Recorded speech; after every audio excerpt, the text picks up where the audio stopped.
ఇది తెల్లవారుజాము 3 గంటల నుంచే 2 గంటల నుంచే జరుగుతోంది ఈ కార్యక్రమం. ఇది చూడాలి అసలు ప్రజలు. ఇది అర్ధరాత్రి 2 గంటలకు వీళ్ళు వచ్చారు.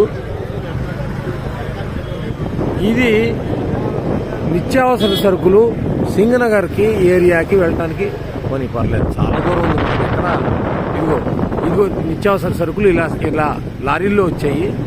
ఇలా బియ్యం మీద, నాణ్యమైన బియ్యం, ఈ డైలీ ఇంటింటికి జరిగేటువంటి పంపించినటువంటి వ్యాన్ల మీద వీటిలోకి సప్లై జరుగుతోంది. ప్రజలకు ఇవ్వాల్సిన కందిపప్పు, బియ్యం, ఉప్పు, పప్పు, చింతపండు మొత్తం కూడా అన్ని లారీల్లో వచ్చేసాయి.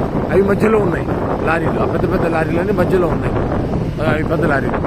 అటు ఇటు ఈ చిన్న చిన్న వ్యాన్లు సందుల్లోకి వెళ్ళి ఇవ్వడానికి, ఇంటింటికి ఇవ్వడానికి వచ్చిన వాళ్ళు ఇటు సైడ్ ఉన్నాయి.